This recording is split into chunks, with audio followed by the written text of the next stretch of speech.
Welcome to the Israel Daily News Podcast. I'm your host, Shanna Fold, and I'm here to get you caught up quickly. I've got some top news stories for you today from Israel, and guess what? You're listening, so you're already on top of your game. Survive and thrive, people. Knowledge is the best weapon. Today is Friday, October 10th, 2025 in the Gregorian calendar, and the 18th of Tishrei, 5786 in the Hebrew calendar. Now, let's get to the news. Huge news. The biggest news in the last 2 years since the October 7th, 2023 massacre. The U.S. proposed deal for ending the war in Gaza has been agreed by Israel and Hamas and confirmed by U.S. President Donald Trump. After less than a week of negotiations in Egypt, developments progressed significantly and led to this moment. Not to say that there hasn't been negotiations previously, but these were the negotiations that led us to where we are today. The deal was signed in Cairo on Thursday, and the ceasefire officially went into effect at 12 p.m. Israel time on Friday, with the full approval expected to pass in the Knesset, and in fact, it's passed already. The agreement was made during intensive talks in Sharm el-Sheikh, which is a seaside city in Egypt's Sinai. U.S. Special Envoy to the Middle East Steve Witkoff and President Trump's son-in-law Jared Kushner were both heavily involved in pushing the two parties into an agreement. Qatari and Egyptian mediators also came to the table to make this deal happen. But the peace deal didn't come without a few final shots fired, as is usually the case during the sensitive hours leading up to a quit. Hours before the deal went into effect, a 26-year-old Israeli soldier was killed in a shootout with a Hamas sniper in Gaza City. 26-year-old Sergeant First Class Reservist Michael Mordechai Nachmani served in the 614th Combat Engineering Battalion and was working as a maintenance/combat tech soldier when he was hit. We send our sincerest condolences to the family and community who are now mourning instead of celebrating this deal and the close of war. As part of the key framework of the new agreement, all living hostages are going to be released, and all at one time, which as part of the deal must happen by 12 p.m. Israeli time on Monday, and there will be no staged release ceremonies. That's also part of the agreement. In previous hostage releases, terror groups in Gaza forced the released hostages to stand up, smile, and wave to groups of jeering civilians. They even sent them off with Hamas goodie bags and release certificates.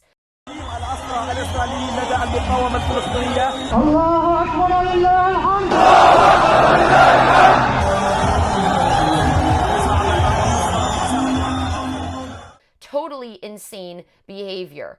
The joy among the families of the soon-to-be released hostages has been exuberant, and you can feel it. Hostages like Eviatar David are expected to come home. Images of him looking like a living skeleton have been burned in the minds of all viewers who watched in horror as Hamas released propaganda videos of him and others. In his case, footage was released of him digging a hole into the ground in a Gaza tunnel, where he remarked on camera that he believed he was making his own grave. I think of him every single day. I pray he comes home and can rehabilitate safely.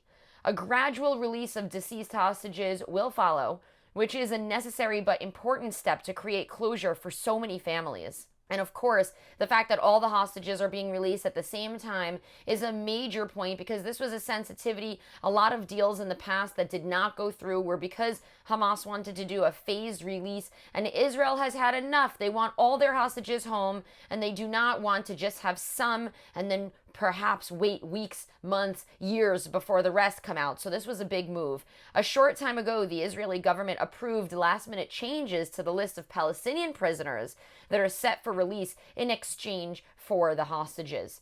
Following the negotiations in Egypt, 11 Fatah-affiliated prisoners were removed from the roster and replaced with 11 individuals linked to Hamas. These are two terror groups, by the way, if you don't know. Fatah and Hamas, they're two Palestinian groups. Among the newly included detainees includes Mahmoud Issa, who's been in prison since 1993 for his role in the 1992 abduction and murder of the Israeli border police officer Nissim Toledano. Toledano was killed by his captors. Of the 11 prisoners set to be released, 2 are serving sentences scheduled to end in June of 2026, so that's next year, while the remaining 9 are serving life terms.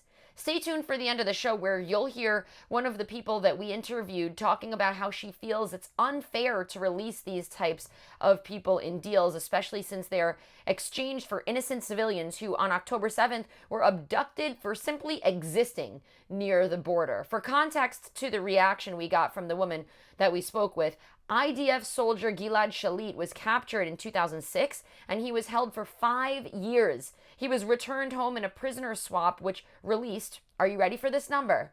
1,027 Palestinians who had been detained for terror offenses in Israel. So we had 1 Israeli returned. His name was Gilad Shalit.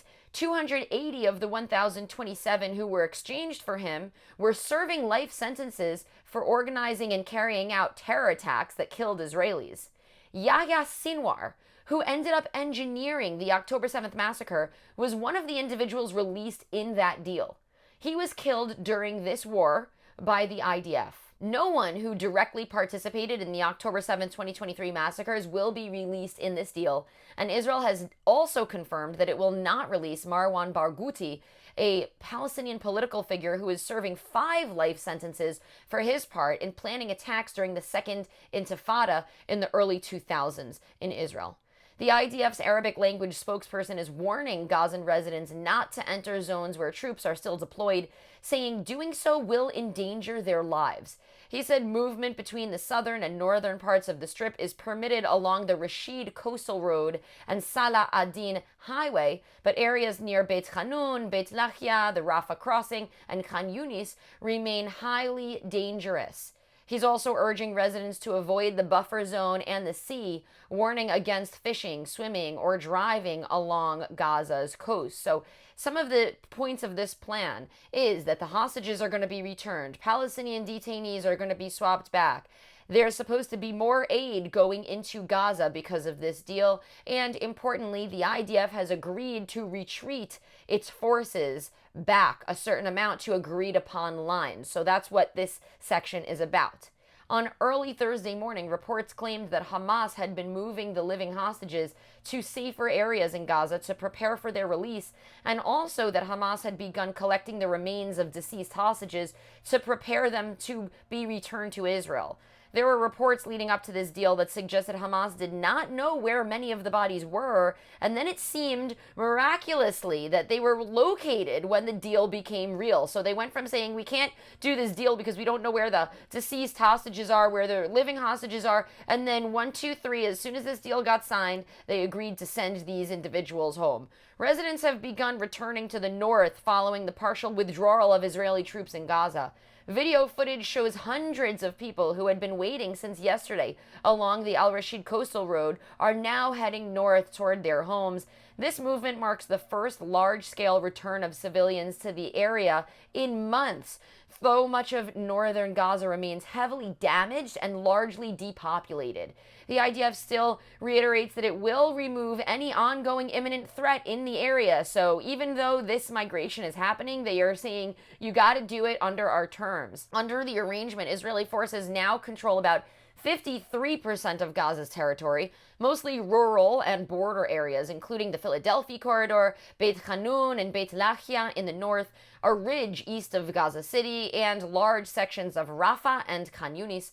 According to Gazan media claims, an Israeli strike on a school sheltering displaced residents in northern Gaza City has left 5 people seriously injured, while the Israeli military has not yet commented on this.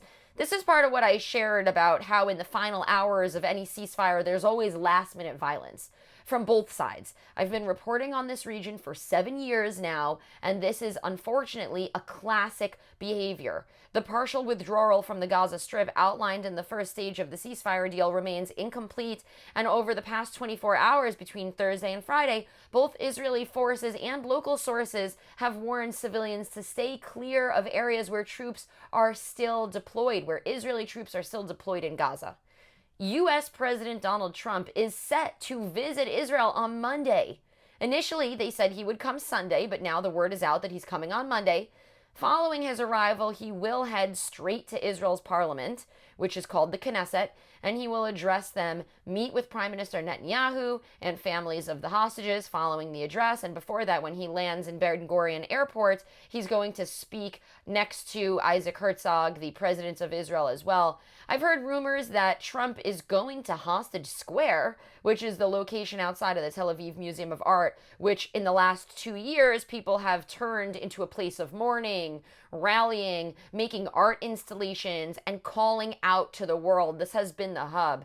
If Trump appears there, it will be a huge big deal, as it will be an unusual moment where Israelis come together to praise a leader who is not their own. But let's see if that happens. I assume it could be a major security threat. According to the Jerusalem Post, Trump is set to get right back on Air Force One and return to the United States as early as 2 p.m. So a stop in Tel Aviv does not sound like it's going to work in the itinerary, but it's Donald Trump, so you never know what he's going to do. 200 U.S. troops will also be deployed to Gaza at this time to help establish coordination efforts. That's also a big deal. All of this is what Israelis and Jews across the diaspora, and of course, Gazans who have been living in squalor and daily attacks, have waited 2 long years for. But many fear that this deal may not hold for long. And just a note about the Gazans. I could hear the bombs being dropped in Tel Aviv by the beach. If you go out by the beach, the sound carries up the coast. I would be standing by the beach or even on the sidewalk, and especially this past week, I heard big noises, big loud booms. Just keep in mind, Tel Aviv is about an hour drive north on the coast. So of course, I've had the Gazans in mind. Every day that I drink clean water, that I have food that I can eat out of my refrigerator. And this is coming from somebody whose house was literally blown up by a ballistic missile on June 16th by Iran, who got involved in this war. Of course, Iran is the head of the beast. They are supplying the weapons and funding terror groups like the Houthis in Yemen, Hamas, Hezbollah, all of these groups that are encircling Israel and setting up Israel's demise. That is being funded by Iran. So even me, a person who had their home completely destroyed, I had to live in a hotel for 2 months, move into a new place, lost all my stuff, got looted, got robbed, got things stolen. Even me, I say with all of that, I have had sympathy for the Gazans. I hear what's happening. When it rains in Tel Aviv, I know it's raining on the people of Gaza living in tents in Gaza. I know a lot of people think that Israelis have not had any sympathy in their hearts. It is just not true. The Israel Daily News spoke to Israelis, Europeans in Paris, and New Yorkers in the United States of America about their thoughts on the deal. So we have a very global perspective of responses. You could say I've been doing quite a bit of traveling recently. Here are clips from people in all these continents with their responses to the peace deal that was announced in the wee hours of the morning, Wednesday night, going into Thursday. And I think we are in a point, very historic point, when all Arab countries and with the United States and support of Europe, of course, maybe we will have a new future for our children. I think it's great because I think the hostages need to come back home, finally. But I think it's a problem because there is a lot of prisoners there. They've been held here in Israel and they're going to let them go. So it's not good because part of them are terrorists. And so I'm happy and not happy. Why don't you want the prisoners, the Palestinian prisoners, to be released? Because most of them, they are terrorists. They are not even actually a good prisoner. and I think they will come back to Gaza. I think they will continue do whatever they do before, like kill people. Maybe they do the 7 October again. And yeah, I don't think it's a good thing, but I need the hostages to get back home. This is the real goal that we need to hear. I don't know the details. I will be prudent. I cannot comment on the deal itself because I don't know the deal. If it brings peace, it's good. Peace is good. We need peace. So a peace deal was announced overnight last night, and I can tell you what Israelis think about it. Everyone's very excited, but what do people here in France think about it? Yeah, so we are excited also. Just think if it's gonna be really for a long time, because the last time it was like saying the same thing and continue to do all the problems and all the war. So the idea, and we hope that this time it's gonna be for good. How did you hear about the peace deal that was announced? I think this morning I heard about it, perhaps on Instagram, I think.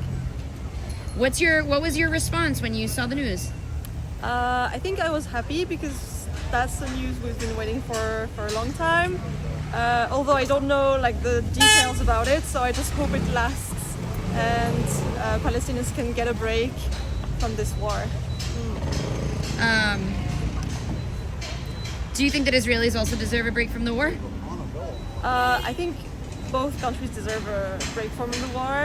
No country should be in a war if possible. So yeah. Just on a personal note, my home was bombed by an Iranian missile on June 16th, and I was displaced for several months, and I just found a new home. So I think that many people are affected by the war, and maybe it doesn't seem like that to the international audience. Yeah, I think it's easy to not feel the pain of other people because we live in this kind of world where social media and there's so many stimuli coming from everywhere. But every destruction should not happen in this world in 2025. And otherwise, I'm happy that you got to a safer place. As a New Yorker, you live here in New York, yes? Yes. As a New Yorker, how have you been dealing with this war overseas, and do you feel connected to it as a Jewish person? Of course, I am a Jew. Doesn't matter I live in New York or wherever. To me, I am in heart Israeli. That's it. Well, what did you think of their responses? I have to hand it to the people on the street. They really did say some things that got me thinking, and it made me understand that people are really engaged in this, and a lot of their responses, I think, were quite valid. Special thanks goes out to our partner Bernie News Network, or BNN, for providing great intel for us here at the Israel Daily News. For fast and precise updates, join BNN on WhatsApp and Telegram at their website, Bernie.news. And a special thanks goes out to Perri Schwartz, our news writer, who has been loyally following the updates and writing her heart out. And of course, I want to thank all of you for your interest in Israeli affairs, Israeli politics, our world politics. I also want to thank all of you who personally finance and fund the Israel Daily News podcast with monthly contributions. You can support us by going over to our website, israeldailynews.org, and clicking on donate. The Patreon link is over there, and you can send us a monthly donation using the Patreon link. There's also an option for a one-time contribution as well. Our organization is operational thanks to listeners and supporters like you. Thank you to Marianne Vollinger for her monthly support. In response for your contributions, I'll send over a handwritten thank you note to show my appreciation. I am in the United States at this time. I have a number of speaking engagements. If you'd like to hear from me at your church, at your synagogue, at your community center, reach out to shanafold@gmail.com or info@israeldailynews.org, and we'll get back to you there. Follow us on social media at israeldaily.news. We are on X, YouTube, TikTok, and on Instagram. Our Instagram page is just about to hit 40,000 followers. You can also follow my personal page at shanafold. My name has 2 N's in it, and I'm very sensitive about that. And now for a short Torah thought by Rabbi Yossi Madvig of Oswego, New York. Let's hear what he has for us on this momentous week. I know that there was already a Torah thought for this week, but something happened with being that the peace deal is being discussed and signed, there was something in this week's Torah portion that we read, or in next week, actually. We read it next week on Simchat Torah, on the anniversary of October 7th on the Jewish calendar. The blessing given by Moses to the Jewish people in the last verse, in the first part of the Torah portion, it says, "May this blessing be granted to Judah. God, hearken to the voice of Judah, bring him to his people, and may his hands do battle for him, and may you be a help against his adversaries." And this blessing is given to Judah, the tribe of Judah. Now, Judah is also where you get the term Jew from. The most of Israel was the land of Judah at one point. And he says, that Rashi, the foremost commentator on the Torah, he says that this blessing is being given because that throughout the 40 years that the Israelites were in the desert, Judah's bones were rolling around in his coffin because there was a ban that he imposed upon himself for a sin that he did in the past. It's not germane to the discussion now, but what is relevant is what I feel is relevant, is that part of this deal is the release of even those hostages who have passed away, and that their bones have been rattling, so to speak, in the desert, and now they're going to be, God willing, returned. And I thought this was so powerful, and that God should hearken to the voice of Judah, right? To the prayers of Judah's descendants, he says, right? To King David and to Solomon, and of course to us, right? That God should hearken to our prayers. And as the Torah portion is titled, Zot HaBracha, this is the blessing, that we are seeing God's open and revealed blessings given to the Jewish people, and may it continue, and may it be finalized, and may everything go through and according to plan, and may the Jewish people and the land of Israel finally know rest and peace. Shabbat Shalom and Chag Sameach. Well, wasn't that just a little bit of alignment in the Jewish Torah world, in the current political world? I love it when there's direct crossover. And, it's just, unfortunately, it's just the same story over and over again throughout history. And hopefully we'll all learn from our mistakes, or we'll learn how to do diplomacy better in the future, if, of course, we have partners to do that diplomacy with. All right, well, that is it for today's show. Today is Friday, October 10th, 2025. This was a special edition update because of our grand news. Tel Aviv has a low of 21 degrees Celsius and a high of 26 degrees. That's 69 degrees Fahrenheit for the low, going up to 79 degrees for the high. We are everywhere. Don't forget to sign up to our Israel Weekly News Wrap. The Israel Weekly News Wrap is a newsletter with the top 5 stories coming out of Israel from throughout the week, and of course with a personal note from me at the top. You can sign up for that at israeldailynews.org. Thank you again to Perri Schwartz for writing a bunch of today's show. I'll send you off today with a song called Acumen by Erica Kroll. This song has clips from David Ben-Gurion's Independence Day speech in Tel Aviv, May of 1948. Yes, independence for Israel was declared in Tel Aviv, and that's where I live. I'm very proud of that. I thought it was appropriate for today's show. Have a great and productive day and a wonderful weekend. Shabbat Shalom, everyone.